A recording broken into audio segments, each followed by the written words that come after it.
Muy buenas noches. Esto es 4 a la N, un 4 a la N bien agrícola, como van a ver a continuación. Nos acompañan Milton Bongese. Milton ha sido ministro de Agricultura, aparte de haber ocupado otros ministerios y altos cargos en el Estado peruano. Está con nosotros también Alfonso Bustamante. Alfonso es arequipeño. Y por supuesto interesadísimo en el tema agrícola.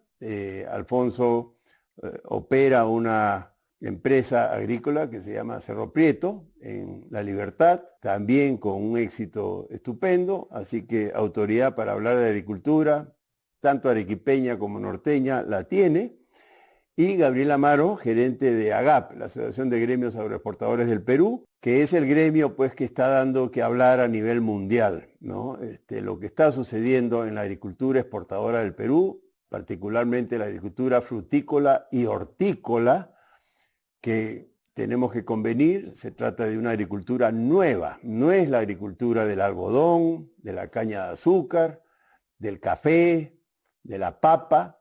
Es una agricultura relativamente nueva, pero que está sorprendiendo al mundo entero con la uva de mesa, el arándano, la palta y una gama muy variada de frutas y hortalizas frescas que crecen año a año de una manera estupenda.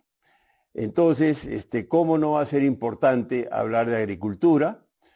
A pesar de la política peruana, a pesar de la academia peruana que tiene un sesgo antiempresarial en términos generales en el mundo del agro, a pesar, ¿no?, de un montón de detractores respecto de Chavimochic, de Majesiguas, y me consta de Olmos también, incluso de Ica, mi tierra, ¿no? Entonces, sí, estamos hablando de palabras mayores y ojalá que seamos capaces de enviar un mensaje pro agrícola, pro empresarial en el agro, porque la gran confusión de muchos ideólogos, de muchos académicos y de muchos politiqueros, para no decir políticos, porque político es diferente, pero muchos politiqueros, el empresario agrario no es el único que se favorece cuando se desarrolla la agricultura.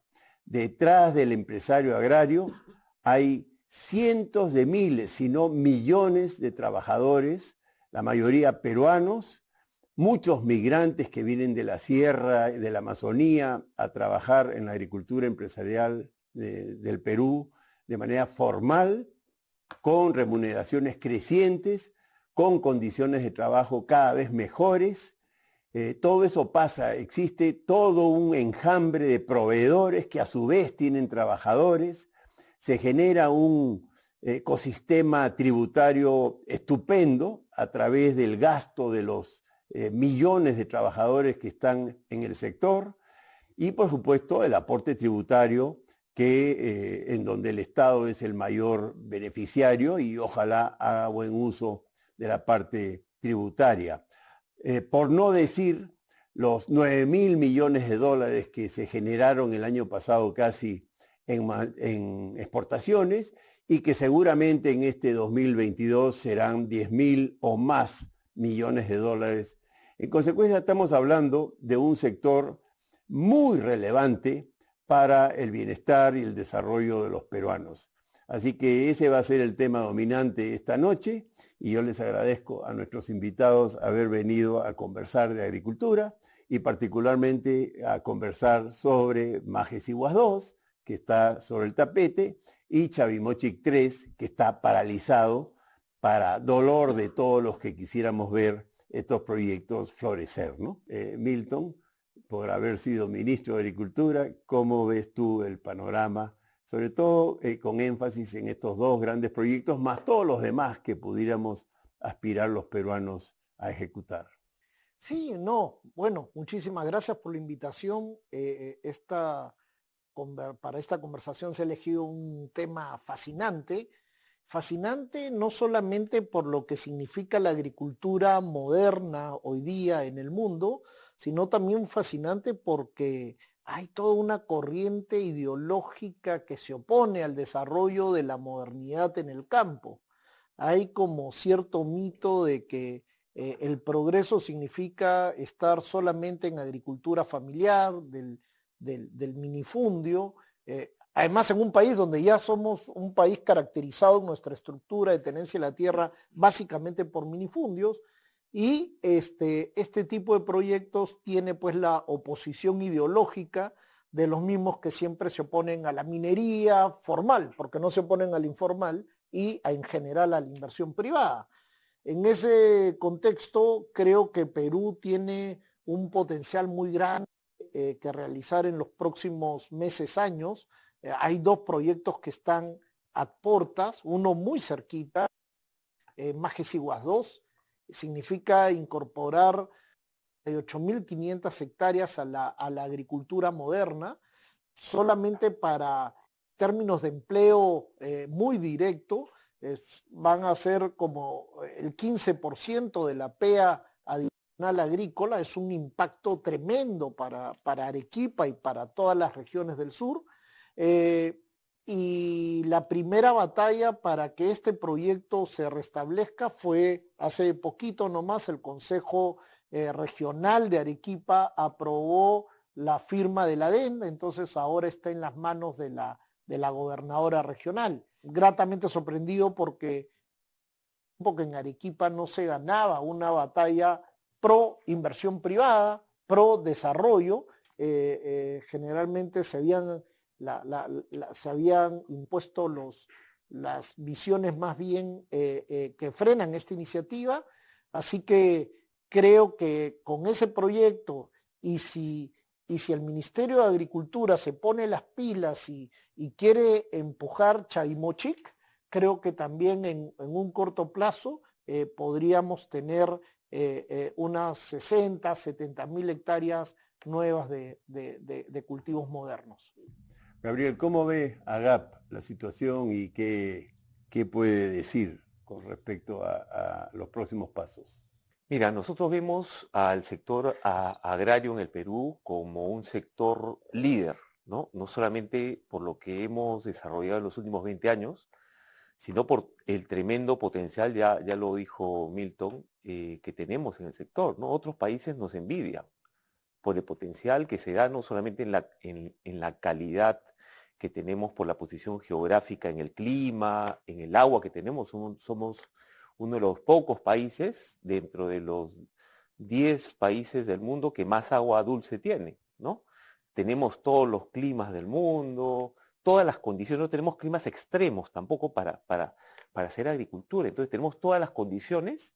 Además estamos en una posición global que nos permite ser realmente la despensa del mundo, porque el gran mercado está en el hemisferio norte.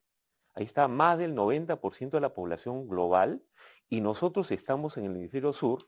Mientras ellos están en invierno y no producen, nosotros producimos maravillosos cultivos y productos del agro. Entonces, eso te refleja el tremendo potencial que tiene el Perú por todas las condiciones.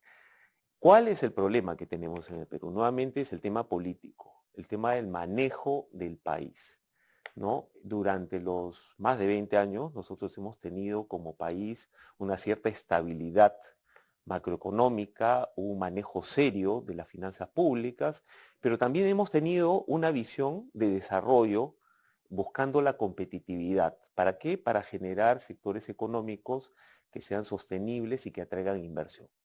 Lamentablemente, durante los últimos años, no solamente en este gobierno, sino también en el anterior, acuérdate que en los últimos 6 años hemos tenido 5 presidentes, más o menos, ¿no? O sea, en ningún país del mundo es sostenible con 5 o 6 gobiernos en 5 años. No hay forma de darle sostenibilidad. Entonces, ¿cuál es el problema que tenemos? Y que no, muchas veces los que tienen el poder, las autoridades, los ministros, los congresistas, ¿no? Los que tienen algo por hacer en una correcta política pública en el país, no quieren darse cuenta, porque sí lo saben, ¿eh? Pero no quieren darse cuenta. ¿Qué es? Mientras otros países en el día a día luchan por ganar competitividad, ¿qué es esto?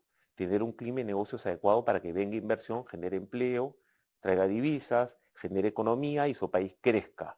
¿Y crezca para qué? Para que haya bienestar en su país. Mientras otros países tienen ese objetivo y cada año van mejorando su calidad de instituciones, su calidad de regulación, etcétera, para ese objetivo, ¿no? En el Perú pasa todo lo contrario, ¿no? Hemos visto recientemente, por ejemplo, que el país tenía una norma, como la Ley de Promoción Agraria, que duraba hasta el 2031, ¿no? Y políticamente, culpando a la ley por un movimiento social, la derogaron, crearon una ley que ya no es promotora, ¿no? Y no solamente esa ley, porque a veces nosotros buscamos, cuando buscamos, digamos, la calidad regulatoria de un sector económico, pensamos en la ley principal, digamos, ¿no? La ley que se llama ley agraria o ley minera o ley pesquera o cualquier esta, ¿no? Hay una serie de regulación transversal que si uno agarra todo ese paquete, es muy difícil hacer empresa en el Perú. Y es muy difícil además mantenerse de manera competitiva y sostenible, ¿no? En el caso nuestro, hay un indicador que es muy claro, que es el porcentaje de informalidad. 80% de informalidad, ¿no? A pesar de todo esto, el sector agrario formal es de los más competitivos del mundo y es de los que tienen mayor proyección y es de los que han podido generar un ecosistema competitivo en donde hoy en día compiten, como siempre explico, en los mercados que no son competitivos, sino ultra competitivos en el mundo, ¿no? Eso de ahí tenemos que recuperarlo, pero no solamente para la agricultura, para todos los sectores. Bien, a ver, sin duda, pues el sector agrícola en los últimos 20 años es el sector que más ha contribuido contra la lucha de la pobreza en el Perú. Y esto no es fácil, porque es una actividad que se realiza donde hay déficit de infraestructura, alta informalidad, una pobreza extrema, con falta de capacitación, falta de presencia del Estado. Entonces, eso hace la labor más difícil. Y la presencia del Estado, me refiero, por ejemplo, desde los títulos de propiedad, ¿no?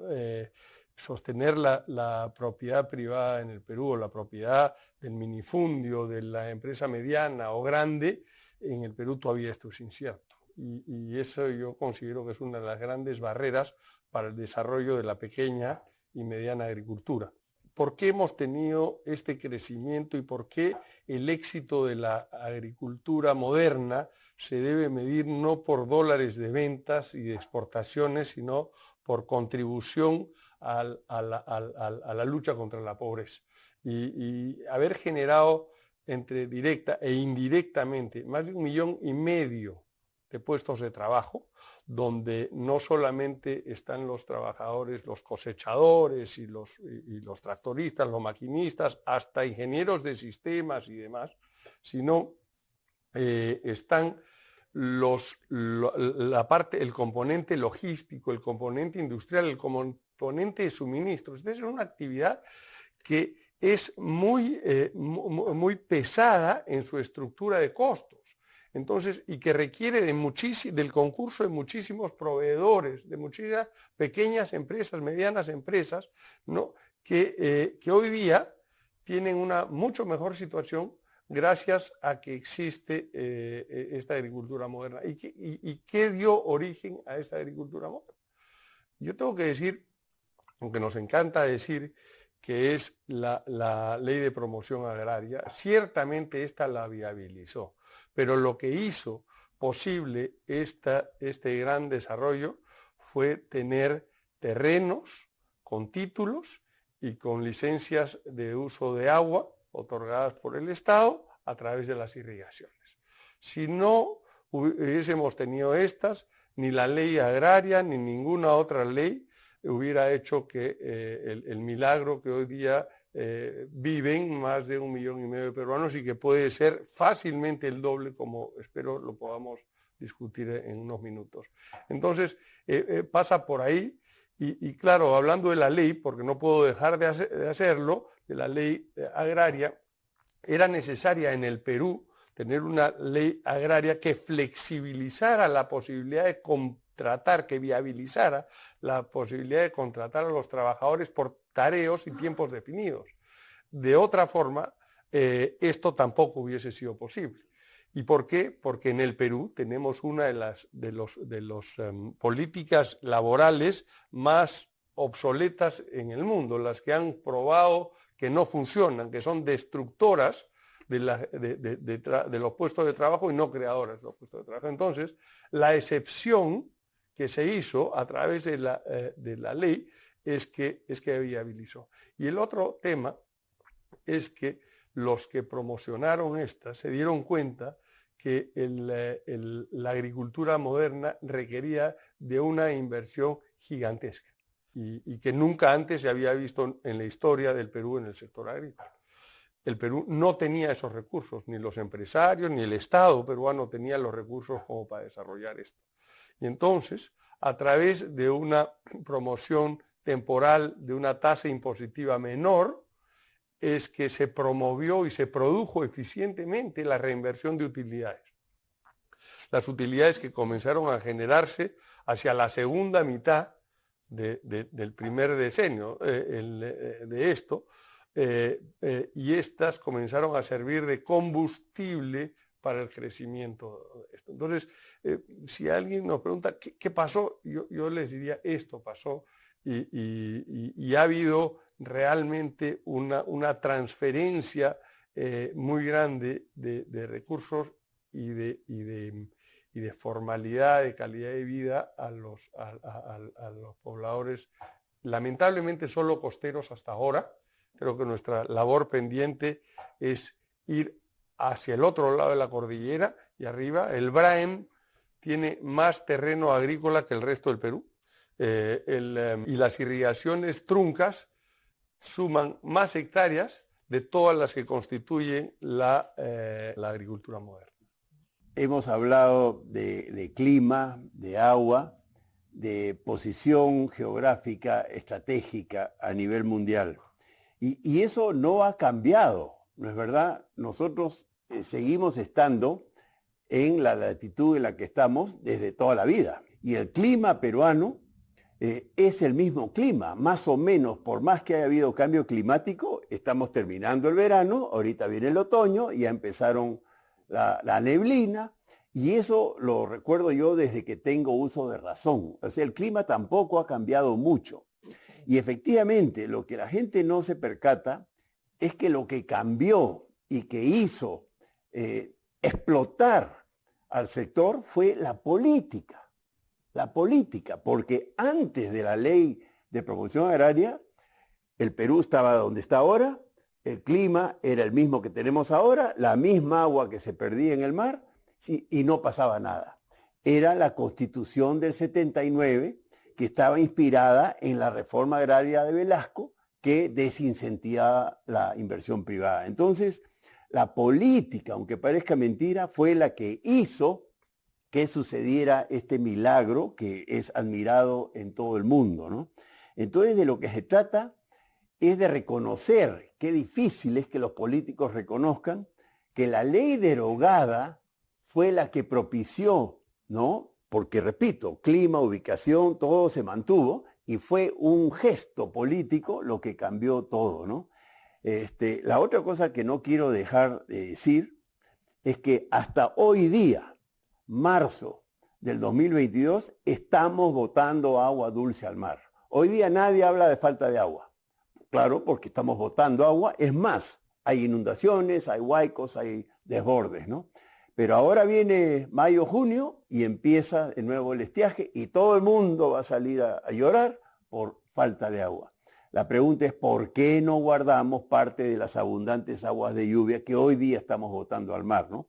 Eso es una advertencia a la política que es realmente un fracaso en nuestro país.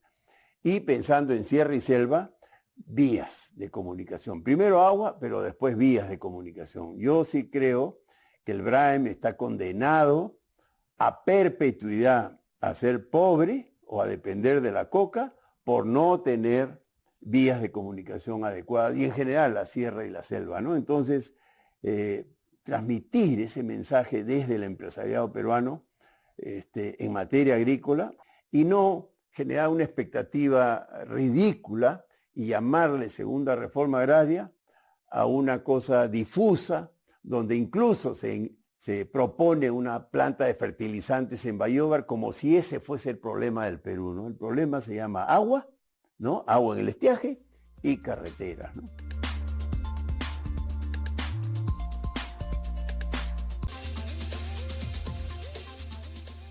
Ahí, si me permite, Fernando, Sí.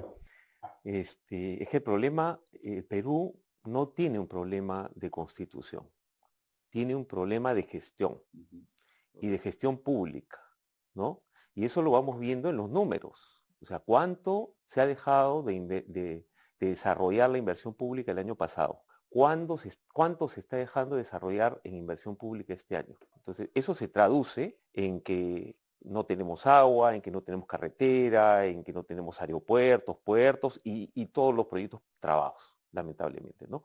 Y además que perdemos posibilidades de seguir invirtiendo, de seguir desarrollando empleo, empresas, industrias, ¿no? Entonces sí tenemos un problema grave en el Perú y se agrava más todavía cuando tenemos instituciones públicas con personas que no tienen pues los pergaminos, las experiencias, ni lo necesario para poder conducirlas adecuadamente, ¿no? Así es. ¿Cómo hacer para mantener a los equipos ministeriales, Milton, más de 2 meses? Tú sabes que yo criticaba mucho la alternancia ministerial cuando estas duraban 2 años, ¿no? Como era tu caso. Pero ahora es aterradora el ciclo de vida, se expresa en días, ni siquiera en semanas, ¿no? Entonces yo me imagino, ¿no? En las direcciones regionales de agricultura, de los gobiernos regionales, ¿con quién hablan en el Ministerio de Agricultura? Porque ya sabemos que en el Perú tenemos el vicio de que un ministro no es solo, pues, ¿no? Tiene un séquito de equipos que salen todos, ¿no? Y ¿cómo hacer para transmitir la importancia de la permanencia, ¿no? Mira, ahí lo que lamentablemente falta en la clase política peruana es poner los intereses del país por delante antes que los intereses personales y particulares. ¿A qué me refiero? En el 2014 hicimos la ley Servir, la de la carrera pública profesional meritocrática, y se dio un plazo para que todos los ministerios se adecúen a esta ley, de forma que pase en el Perú lo que pasa en cualquier país decente. En España, por ejemplo, un chico que sale de la universidad y quiere trabajar en el sector público, tiene que pasar por un sistema de oposiciones, que es un sistema de exámenes. Y entonces tengo que competir con varios chicos tipo el Banco Central acá, y solamente los que sacan buenos puntajes entran y luego haces una carrera pública en función a tus méritos. Y eso es como funciona el sector privado y eso es como funciona el sector público en el mundo. Lamentablemente los políticos, los primeros que se exoneraron de esa ley es el mismo Congreso de la República para tener la discrecionalidad de la autoridad de turno para traer a mis amigotes a trabajar conmigo en el Estado. Entonces, esa ley permitía que si un ministro viene y requiere, sí, pues siempre se requiere cierto nivel de personal de confianza, pero ese es un personal que va y viene, pero los directores de línea, los directores generales, los viceministros, son funcionarios de carrera que se hacen responsables de sus actos. Eso lamentablemente en el Perú no hay y hemos visto que en el ministerio que maneja la mayor cantidad de plata en el Perú, son 10.000 millones de soles al año o más, como el Ministerio de Transportes, tiene gente que nunca ha hecho una licitación en su vida y que no sabe nada de transportes. Entonces, tenemos que ir por ahí, tenemos que institucionalizarnos. Yo quería comentar también un temita para que no se vaya, es que cuando hablaste de la ley de promoción de la agricultura, que además fue fundamental porque dio esa figura de contratación que era absolutamente necesaria para la agricultura, nos hemos olvidado también que hasta el 92 estaba prohibido hacer transacciones de tierra en el Perú.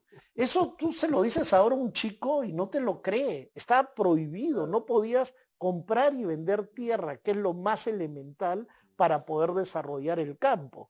Y entonces nos olvidamos de la ley de tierras que permitió justamente sacarnos de la cabeza esa mirada asistencialista y la Constitución del 93 que fue también ese paraguas pro inversión que se necesitaba para que la clase empresarial pueda ¿cómo hacerles entender, por ejemplo, a la ministra de Trabajo, que en el caso de ICA y de la libertad, la flexibilidad laboral propició la generación de empleo formal? ¿Cómo hacerle ver? Y no la ven, ¿no? Porque ahora quieren hasta prohibir los servicios, ¿no?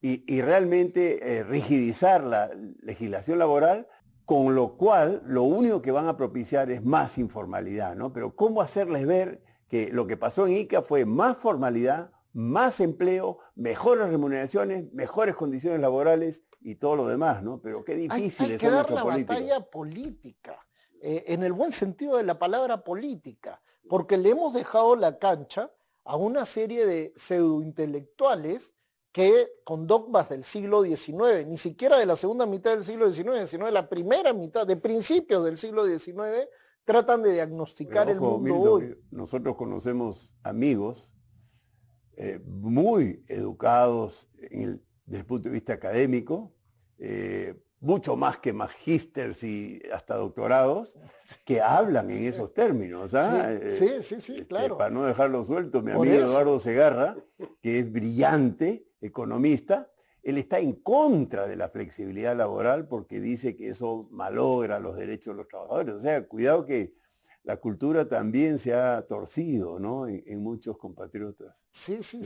No, por eso hay que hacer la batalla política y hay que tener las discusiones abiertas con los números en la mesa. Claro. Y eso es lo que va a permitir que la gente... y ese es un debate muy bonito que se acaba de dar en tu tierra, ¿no? En Arequipa, a propósito de que el Consejo tenía que aprobar la adenda de Majes, y hace muchos años que yo no veía ese nivel de debate político donde los catequistas de izquierda repitieron sus oraciones de toda la vida y fueron superados por los argumentos de los que quieren más bien inversión y progreso. Hay que hacer el debate. Sí. Alfonso, ¿qué cosa es Majes Siguas 2 y Chavimochic 3 para que los televidentes valoren de lo que estamos hablando en materia de generación de bienestar, progreso y todo lo demás? La suma de los dos son más de 100.000 hectáreas, ¿no? Entonces, toda la agricultura moderna en el Perú son 220.000 hectáreas, ¿no? Y hace poco tiempo, revisando unos libros del Ministerio de Agricultura, de los censos de los terrenos, yo tenía errada la idea de que en el Perú habían 4 millones de hectáreas agrícolas, cuando son 8 millones de hectáreas agrícolas. Entonces, realmente cuando se habla de segunda reforma agraria, ya se parceló todo. Tenemos menos del 2% de tierra dedicada a la agricultura moderna y lo que hay, ojalá pudiéramos llegar al 10%, incorporando por supuesto a la pequeña agricultura, la conformación de cooperativas, realmente cooperativas de verdad, ¿no? Que no son otra cosa que corporaciones agrícolas en todo caso, pero ¿qué es lo que representa eso para Arequipa? Para Arequipa representa, yo hice unos números, para Arequipa representa, una inversión, un CAPEX total, como nunca se ha visto, de 2.990 millones de dólares, 3.000 millones de dólares de inversiones agrícolas, en habilitación de las tierras, levantamiento agrícola de los terrenos. ¿Qué se podría significar eso?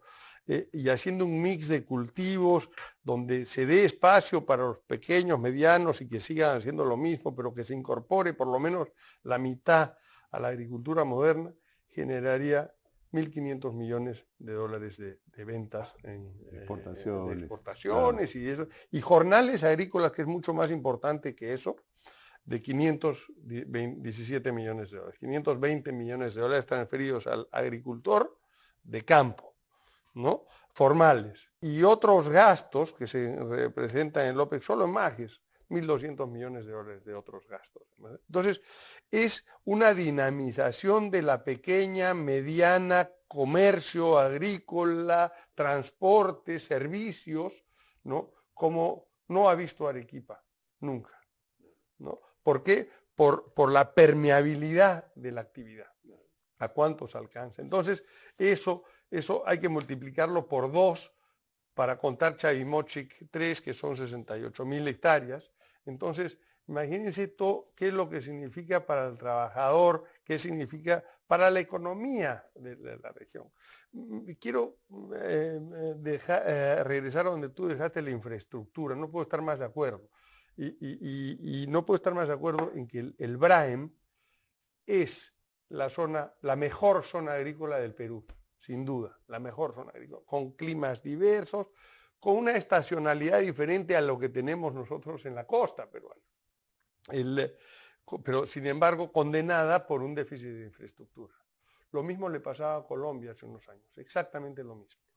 Colombia estaba tomado al 50% de su territorio por las FARC.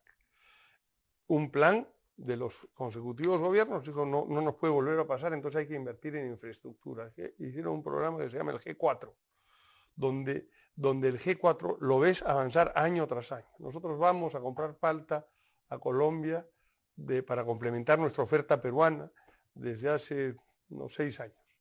Y nos decían, por acá va a pasar una carretera, por acá va a haber un túnel. Pues ya está todo eso, están las supercarreteras que están uniendo la ciudad, cortando las distancias a los puertos, haciendo unos nuevos puertos. Tienen 2 puertos al Pacífico, 2 puertos en el Atlántico, con un incremento de capacidades brutales. Entonces, sí se puede. Sí se puede. Nosotros estamos en una situación económica inmejorable. Tú decías que nos falta la política.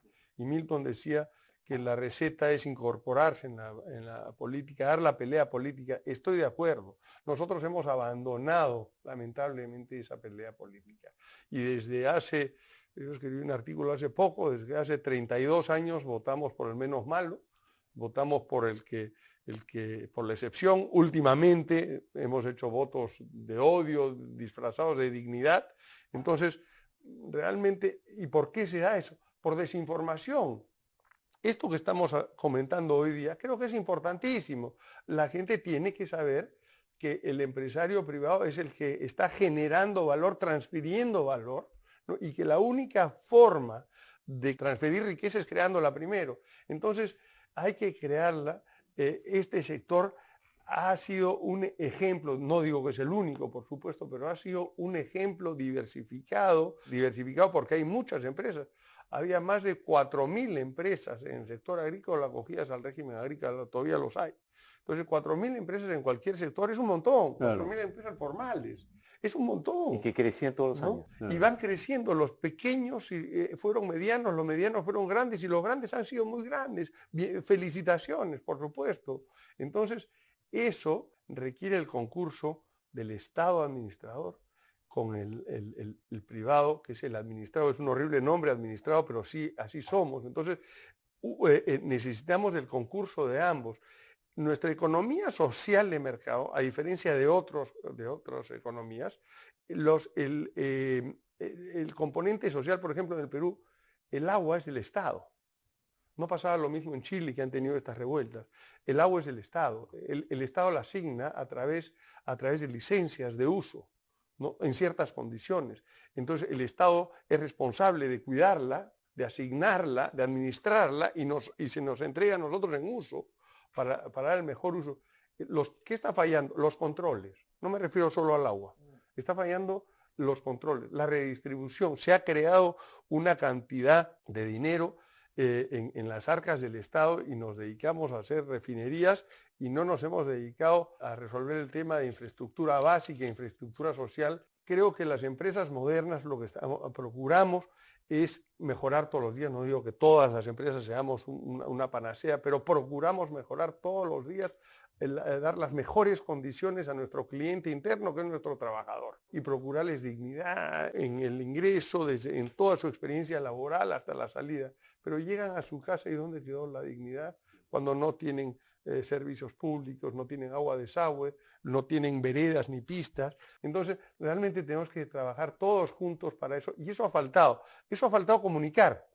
Así es. Entonces, necesitamos comunicar eso exactamente, que tiene que haber el concurso del Estado para esa lucha para un trabajador competitivo. Un trabajador competitivo es un trabajador rico, un trabajador de clase media que puede aspirar a ser el gerente de la empresa. ¿Cómo hace AGAP para vincularse a este Estado que yo lo noto absolutamente desarticulado, ¿no? Del mundo real de la agricultura moderna? Mira, acá lo que nos falta en el país es fortalecer las instituciones, ¿no? Según el World Economic Forum, el capítulo institucionalidad del Perú está jalado. De 141 países están en la posición, si no recuerdo, 100, 110 o peor. Pero al hablar de institucionalidad, tenemos que hablar de institucionalidad pública, que ya sabemos cómo está, pero también de privada, que hay poca.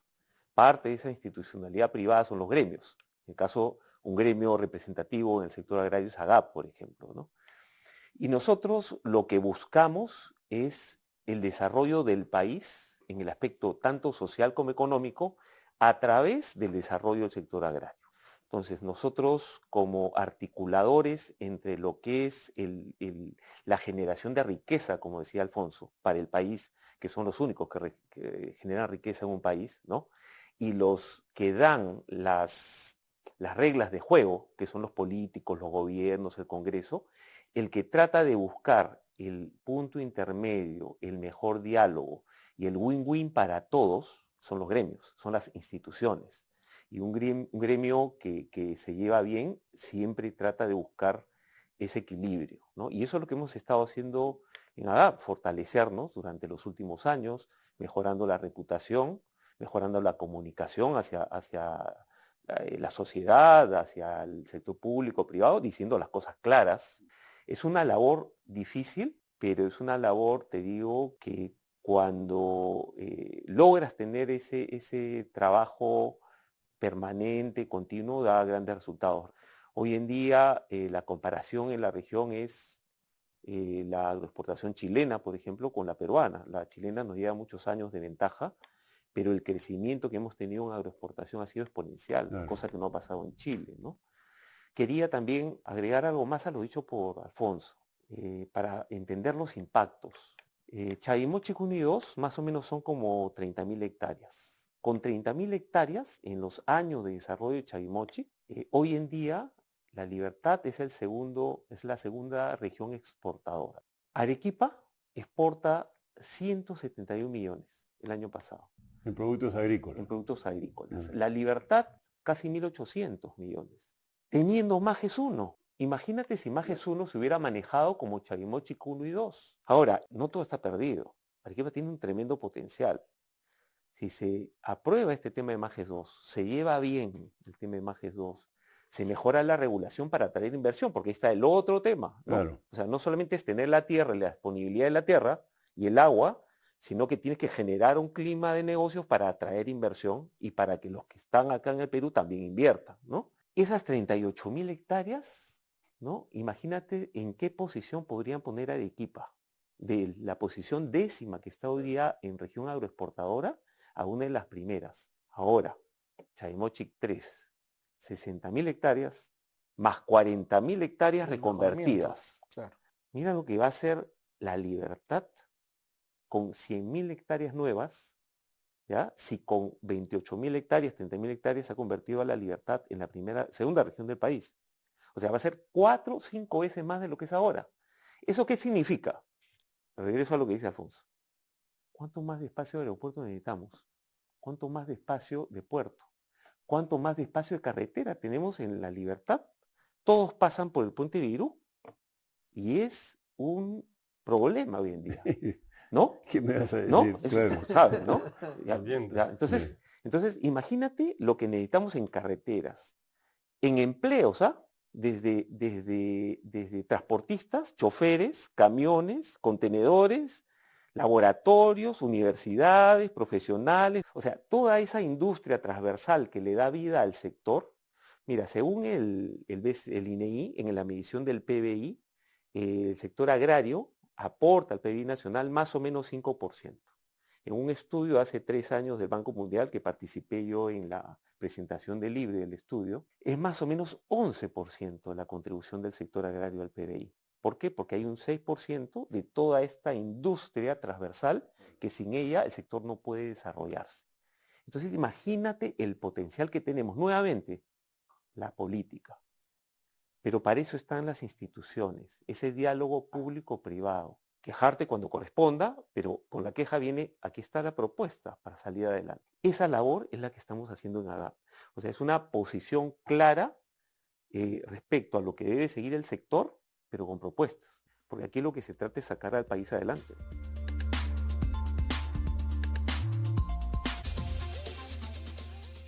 Bueno, el otro mito que tenemos que desarmar es el mito que dice que la agricultura peruana está 100% en manos chilenas. Yo vengo escuchando esa estupidez y yo soy de Ica, ¿no? De Chincha concretamente, conozco mi tierra con mucha precisión y hay ignorantes, ¿no? Que me llaman y me dicen, ¿es verdad que la agricultura iqueña está en manos 100% de chilenos? Y no es que tenga nada contra los chilenos, porque los quiero mucho, ¿no? Así como quiero a las inversiones extranjeras en nuestro país, vengan de donde venga, en tanto hagan empresa y generen empleo y bienestar. Pero resulta que el sector agrario peruano, que da tanto que hablar en buena onda, ¿no? En muy buenos términos, es casi 100% peruano. La inversión extranjera en la agricultura peruana es ínfima comparado con la inversión extranjera en el sector minero, petrolero. Entonces, sí es una la agricultura peruana, eso para hacer desde la ciudadanía o desde los gremios para que salga Maje Siguas 2 y para que salga Chavimochic 3, que es más doloroso aún, ¿no? Por el alto grado de avance que tiene Chavimochic 3. No puedo creer que los peruanos no seamos capaces de intervenir al contratista, que dicho sea de paso es nada menos que Odebrecht, pero no puede ser que por ser Odebrecht perdamos el 70% de inversión realizada en la presa Palo Redondo. Yo sí creo que somos lo suficientemente inteligentes y hábiles para intervenir al contratista como corresponda, pero salir de esa obra y generar estas maravillas que estamos hablando, ¿no? ¿Cómo hacer? Mira, en el caso de Chavimochic 3 es más complejo porque era un concesionario como Odebrecht que tiene toda esa mala aura alrededor y que... Pero perdón, las empresas no son las corruptas, las corruptas son las personas. A la cárcel con todos los corruptos que hay a que meter a la cárcel, pero que Palo Redondo salga, eso es todo lo que digo. Totalmente de acuerdo contigo, pero justamente se le... dado que el gobierno regional de La Libertad no tenía la fuerza necesaria, el gobierno regional de La Libertad le dio el rol concedente al Ministerio de Agricultura para que 2 meses, ya se va a vencer el plazo de 2 años en el que le dio le dio la facultad de concedente al Ministerio de Agricultura, y el Ministerio de Agricultura, como eso es agricultura empresarial, ni siquiera lo ha mirado. Y creo que he escuchado al actual ministro de Agricultura ser más abierto a la posibilidad de promover inversión privada también, y eso es una buena noticia. En el caso de Arequipa, están más cerquita, ¿no? Están muy, muy cerca de que la gobernadora pueda firmar la adenda. Ya la batalla política se venció cuando los consejeros votaron a favor de la adenda en lugar de rechazarla. Y vamos a ver qué pasa en los próximos días, pero el gobierno nacional se tiene que involucrar. El MEF tiene que seguir siendo el campeón de la inversión privada, tiene que desmitificar esta idea que ha generado la izquierda de que inversión privada es sinónimo de malo y la inversión chiquita de subsistencia es lo bueno, es una locura. Y déjame terminar con esto, que para que la gente tenga claro qué es esto, incrementar productividad. 1 hectárea de genera al año. $1.000, $1.000 a todo meter. $1.500 a todo meter, justamente en un debate sobre ese tema, y demostré que un trabajador agrario con su salario se lleva más plata para su casa que tener las 5 famosas hectáreas de alfalfa, por ejemplo, para irnos a Majes 1 en Arequipa. Entonces hay que seguir debatiendo, hay que seguir mostrando la realidad y en eso no podemos cansarnos. Pero no solo la política está confundida y torcida, ¿no? También gremios agrarios. Conviagro repudia el modelo empresarial en el sector, ¿no? Sí. Entonces hay que tener cuidado con eso. Entonces, como arequipeño, Alfonso, ¿cómo van a hacer los characatos para sacar esto adelante a pesar de la ideología anti-empresarial en el sector? En Arequipa la tenemos cuesta arriba porque tenemos muchos años de retraso, muchos años de postergación. No se ven inversiones importantes en Arequipa, sobre todo en el sector agrícola. Es un trabajo difícil, pero hay que, como decía Milton, primero hay que comunicar, porque hay mucha desinformación.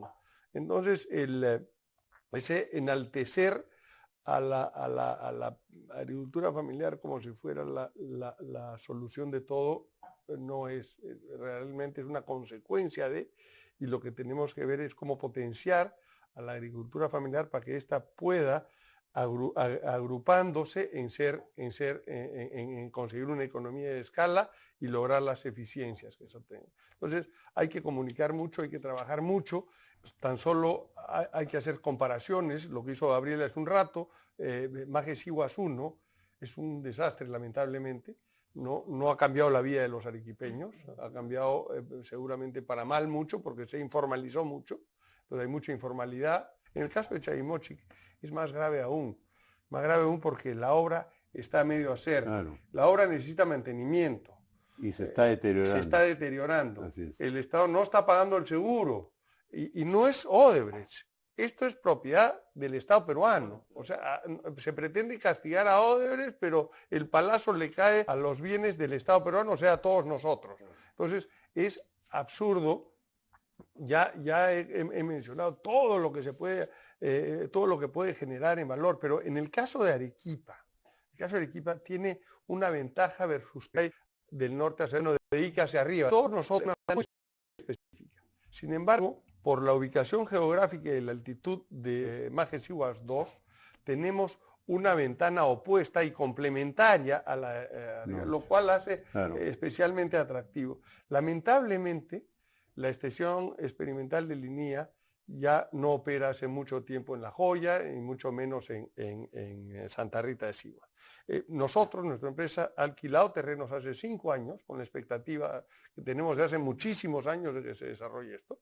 Alquilamos unos terrenos para fines experimentales donde hemos puesto varias variedades de paltos en los patrones, arándanos, frambuesas, cerezos, caquis, cítricos como la mandarina, pero también los frutos secos como la macadamia, las nueces y el pecano, que van a ser importantes mientras se desarrolle en la zona centros poblados que puedan atender las necesidades, la oferta laboral que esta irrigación va a traer.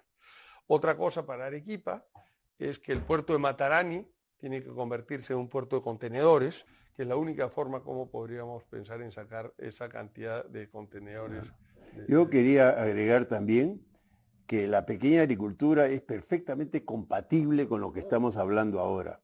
Lo que está sucediendo con la palta es soñado, ¿no? Que pequeños agricultores en número cada vez mayor se estén integrando a la cadena exportadora de palta del Perú, que es un éxito mundial, ¿no? Más de $1.000 millones, más de 500 000 de toneladas de palta fresca exportada el año pasado, que este año seguramente van a ser 550.000, 600.000 toneladas, y todo creciendo articuladamente con la agricultura empresarial, con la pequeña agricultura y más soñado aún que sean agricultores de sierra, ¿no? De sierra baja. Entonces, no digan que es una agricultura excluyente, marginadora, es totalmente integradora y vamos articulando a la pequeña agricultura con la mediana y la gran agricultura. Yo creo que ahí se va a hermanar, ¿no?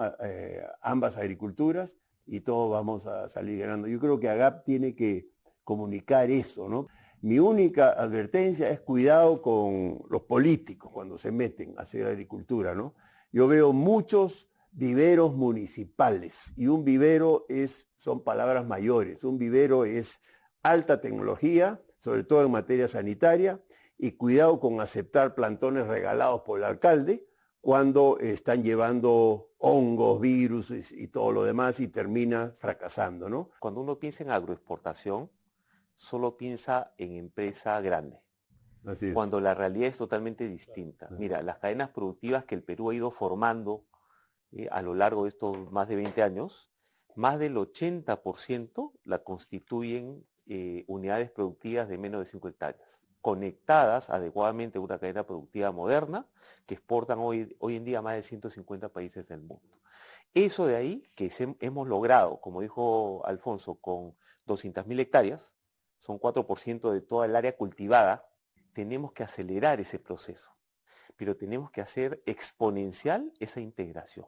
Y para eso tienen que trabajar las instituciones privadas, ¿no? Como AGAP, por ejemplo, los empresarios que están dentro de la formalidad con el sector público, para mejorar las condiciones para invertir desde pequeña inversión hasta gran inversión en agricultura en el Perú. Entonces, qué importante también es combatir el mito de latifundio. No existe latifundio en el Perú, no existe, ¿no? Porque el mismo mercado ha propiciado que más de 4.000 empresas estén participando en este negocio agroexportador tan exitoso. Y el otro mito, insisto, olvídense de rigidizar la legislación laboral en el agro. Esa es la forma de matar la agricultura, no solo la mediana y grande, sino sobre todo la pequeña, ¿no? Yo he escuchado a políticos denotando una ignorancia atrevida, hablar de que lo que hay que propiciar es la estabilidad laboral absoluta y lo único que van a lograr es el desempleo laboral absoluto, ¿no? En los más pequeños... Peor, ahí sí los matas. Y mira lo que midió Richard Webb. Richard Webb, en un estudio, publicó el artículo donde los agricultores, los campesinos que venían de la parte alta de Huancavelica, Ica, a dar su mano de obra temporal, cuando regresaban a sus comunidades de origen, introducían cambios que habían visto abajo, empezaron a manejar mejor sus parcelas y aumentó productividad y aumentaron ingresos comparado con otras comunidades que no son ofertantes de mano de obra temporal. Entonces, hay todos estos encadenamientos invisibles que cuando los mides te das cuenta del impacto que tiene la agricultura moderna. Un círculo virtuoso que funciona también con los trabajadores de campo que laboran en una empresa formal y después regresan a sus tierras y llevan buenas prácticas, mejorando su productividad. Y más aún, en Ica lo hemos corroborado. No es que vienen por unos años y regresan por otros años. No. Van y vienen semanalmente. Sí, claro. Suben y bajan semanalmente. Está muy cerca Huancavelica y Ayacucho de Ica y es un tráfico muy, muy frecuente y en consecuencia hay que dejarse de mitos, ¿no? Vamos a ver, ¿no? Vamos a ver. La política peruana está distraída. Ellos están pensando en sobrevivir la semana, ¿no? Nunca se sabe cuándo van a cerrar el Congreso o vacar al presidente o destituir al ministro. Y cuando hay este nivel de desmadre, nada bueno se puede esperar del Estado, ¿no? Yo no creo que con este ambiente pueda salir más que Siguas 2 por más que se haya firmado la adenda. O sea, yo me pongo en el pellejo del inversionista, ¿no? Yo creo que tenemos que dar mensajes de paz, ¿no? De orden y de legalidad mucho más claros, ¿no?